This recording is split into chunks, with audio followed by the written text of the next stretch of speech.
HSA or FSA. Two accounts. Same pre-tax dollars. Completely different rules. One builds wealth for decades. The other resets every year. This content is for educational purposes only. Always consult a qualified financial advisor. Here is the complete comparison for 2026. Here is how most Americans make this decision. Open enrollment opens. HR sends a document. They skim it.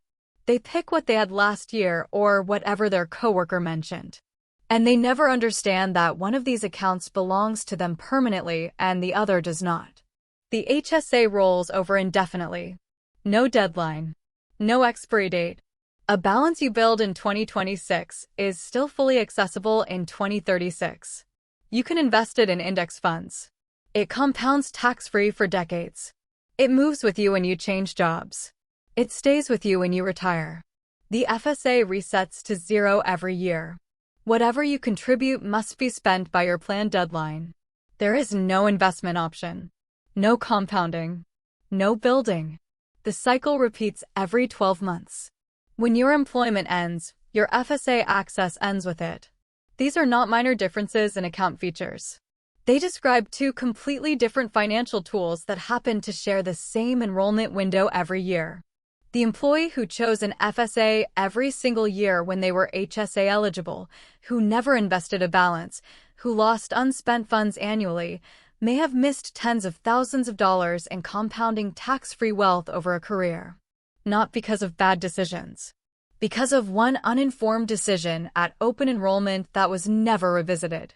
Who can actually open each account, and this is where the first major decision point lies. The HSA has one strict eligibility requirement. You must be enrolled in a qualifying high-deductible health plan, an HDHP. If your health plan does not qualify, you cannot contribute to an HSA regardless of any other factor. There is an important 2026 update. ACA bronze plans and catastrophic health plans now qualify as HSA-compatible HDHPs. This expands access to Americans who were previously locked out under prior IRS rules. The HSA requires no employer involvement. If you are self-employed and enrolled in a qualifying HDHP through the individual market, you open and contribute to an HSA completely independently. The account is yours to establish without any employer. One hard restriction: Medicare enrollment ends HSA contribution eligibility immediately. Even Part A only. Once you enroll in Medicare, contributions must stop. The FSA works differently. No health plan restriction at all. PPO, HMO, or HDHP enrollees can all participate. But the FSA requires employer sponsorship. Your employer must offer the plan for you to participate. Self-employed individuals cannot establish a healthcare FSA independently under any circumstances. The bottom line on eligibility: if you are self-employed, the HSA is your only option. If your employer does not offer an HDHP-compatible plan, the FSA may be your only option. If both are available, you have a real decision to make, and this video gives you the framework to make it correctly. The 2026 contribution limits are confirmed by the IRS through Revenue Procedure 2025. For the HSA, individual coverage allows $4,400. Family HDHP coverage allows $8,750. If you are 55 or older, you can contribute an additional $1,000 on top of either limit as a catch-up contribution. HSA balances roll over completely from year to year with no maximum, no expiration date, and no deadline to spend. For the FSA, the per-person limit is $3,400. If both spouses have separate FSAs through separate employers, each can contribute up to the full amount, giving a married household a combined maximum of $6,800. The critical FSA distinction is the use it or lose it structure. Unspent funds are forfeited at year end unless your employer offers a grace period of 2.5 additional months, or a carryover of up to $680 into the next plan year. Your employer can offer only one of these provisions, not both. And some employers offer neither. 2 things to confirm with your HR department before your contribution decision. First, does your employer offer a carryover or grace period? Second, if carryover, what is the exact amount permitted under your specific plan? Making your FSA contribution without knowing the answer to both questions is how people forfeit pre-tax money they already earned. This is the single most important structural difference between these two accounts, and it is the one most people never consider at enrollment. The HSA belongs to you. Permanently. Unconditionally. It does not matter who your employer is, whether you change jobs, retire, or move to self-employment. Your HSA balance stays with you in your account, under your control, regardless of any change in your employment situation. You choose the provider. You choose the investments. You name the beneficiary. It is yours. No expiry date. Ever. The FSA belongs to your employer. Your employer selects the administrator. Your employer sets the rules within IRS guidelines. When your employment ends for any reason, your FSA access ends with it. Unless you elect COBRA continuation coverage, your unspent balance is forfeited to your employer. This ownership difference is not a minor administrative detail. It is a fundamental difference in the nature of what you are building. An HSA is a personal financial asset accumulating in your name. Every dollar you contribute belongs to you today, at your next job, and at retirement. An FSA is a spending facilitation tool your employer makes available to you as long as you remain employed. Every dollar you contribute is a dollar you must spend before their deadline or lose entirely. No one should choose an FSA over an HSA without understanding this distinction completely. Both accounts provide pre-tax contributions, reducing federal income tax, state income tax in most states, and FICA taxes on every dollar contributed. In that specific sense, they are equal. But the HSA tax advantage goes significantly further. The HSA has what is called a triple tax advantage. First, contributions are tax-deductible. You reduce your adjusted gross income dollar for dollar on every dollar contributed through Form 8889, an above-the-line deduction that does not require itemizing. Second, growth inside the account is completely tax-free. No capital gains tax. No dividend tax. No annual tax on investment returns of any kind. Third, withdrawals for qualified medical expenses are completely tax-free at any age. No other account in the U.S. tax code offers all three simultaneously. A traditional IRA gives a deduction but taxes withdrawals. A Roth IRA gives tax-free growth and withdrawals, but no deduction. A 401k gives a deduction but taxes withdrawals. The HSA gives all three, as long as funds are used for qualifying medical expenses. The FSA provides one benefit only. You contribute pre-tax dollars and spend pre-tax dollars. There is no investment component, no growth, no compounding. That is the complete FSA tax story. For HSA-eligible employees, the long-term difference in tax efficiency between these two accounts is not marginal. Decades of tax-free compounding on an invested balance represents genuinely material wealth over a full working career. To open and contribute to an HSA, your health plan must qualify as a high-deductible health plan. The 2026 IRS thresholds are specific. Minimum annual deductible of $1,700 for individual coverage and $3,400 for family coverage. Out-of-pocket maximum must not exceed $8,500 for individuals and $17,000 for families. And new for 2026, bronze and catastrophic plans now qualify. HDHPs carry lower monthly premiums in exchange for higher deductibles. The HSA was specifically designed to work alongside this structure. The tax savings from contributions offset the higher out-of-pocket exposure the plan requires. Now the honest case for the FSA, because there is one. The FSA balance is fully available on day one of your plan year. The entire amount you committed to at open enrollment is accessible from January 1st, regardless of how much you have actually contributed through payroll so far. The HSA only holds what you have actually contributed to date. A January dental bill of $2,000 is covered completely by your FSA on day one. With an HSA in January, you may have only accumulated 1 or 2 paycheck contributions, leaving you significantly short. For employees with predictable high-cost medical, dental, or vision expenses early in the plan year, this front-loading advantage is real and should factor directly into your account decision. This scenario catches thousands of American households every year and results in IRS penalties that could have been entirely avoided with a single conversation. If your spouse is enrolled in a general-purpose healthcare FSA through their employer, you cannot contribute to an HSA. Even if you have your own qualifying HDHP, even if your employer offers you an HSA, you are disqualified. The IRS treats a general-purpose healthcare FSA as providing first-dollar medical coverage to both spouses in a household.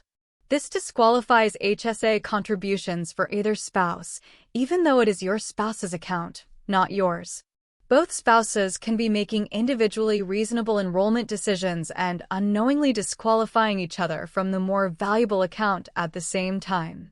The fix is direct.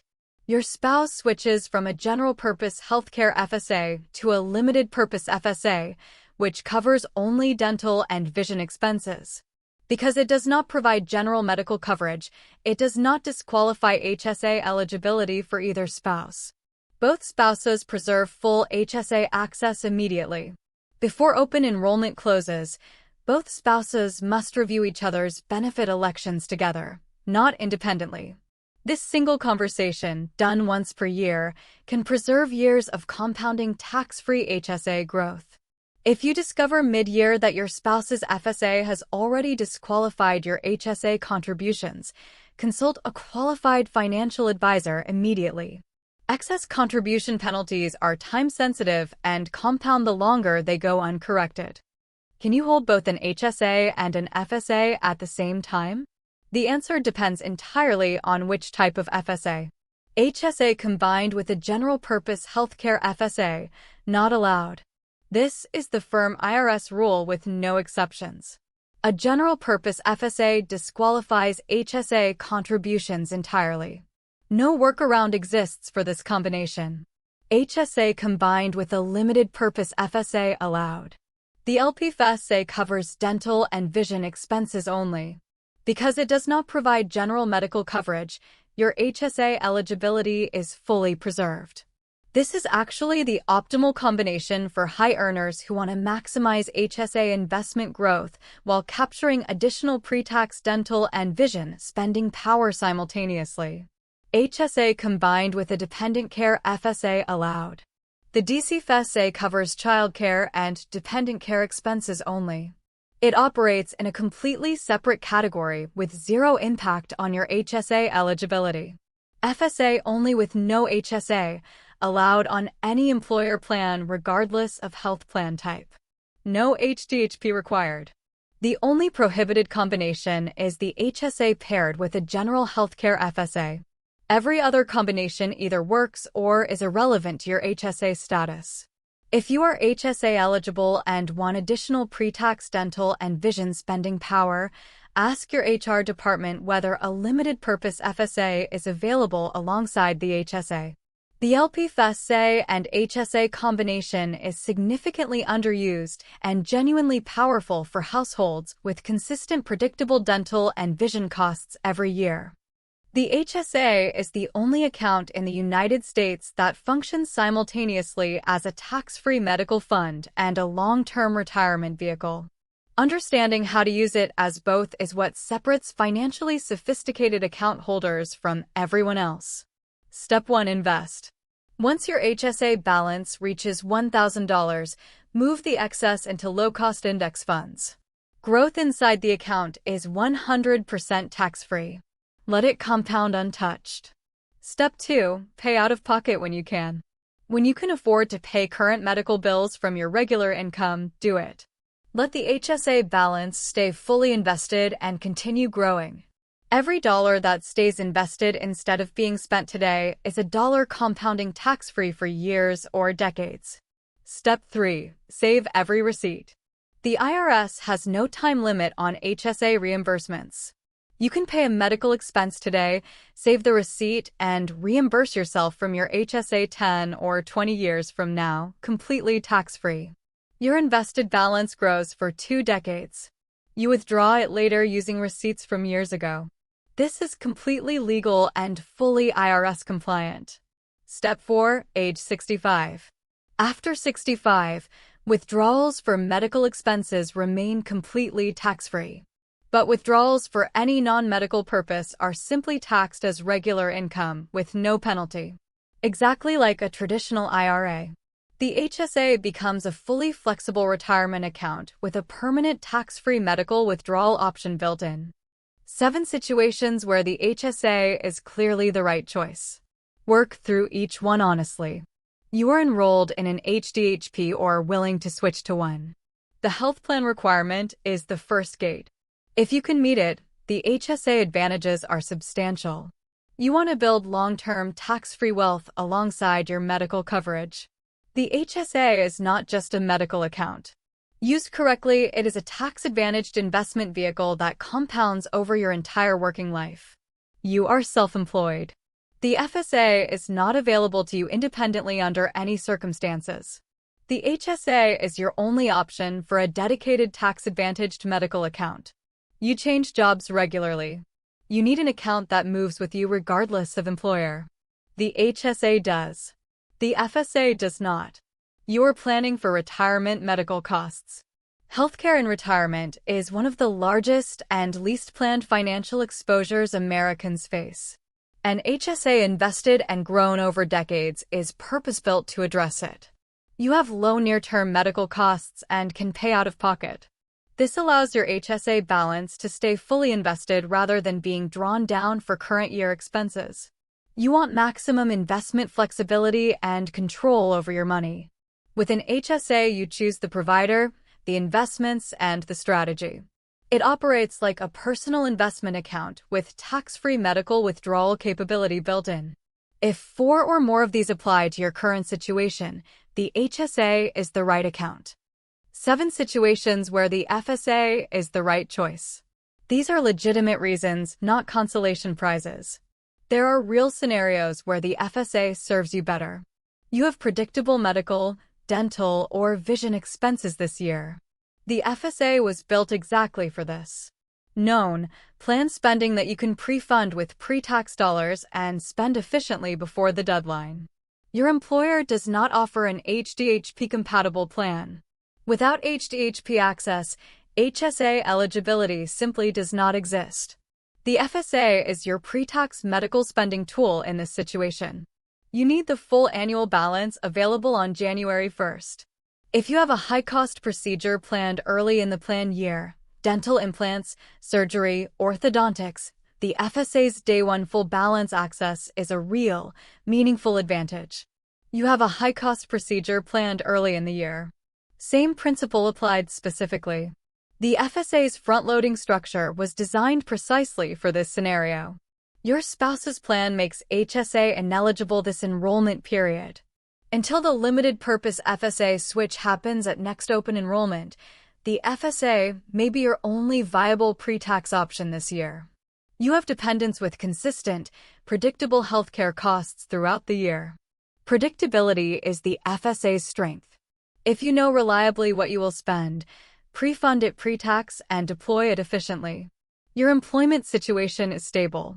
If job change risk is genuinely low, the employer-owned structure of the FSA carries minimal practical downside for your specific situation. For mistakes, everyone is preventable. Everyone has real financial consequences. Mistake 1: contributing to an HSA without verifying HDHP eligibility. If your health plan does not qualify and you contribute anyway, the IRS imposes a 6% excise tax penalty on every excess dollar contributed. This penalty is assessed annually until the excess is corrected. Not a one-time charge, an annual one until you fix it.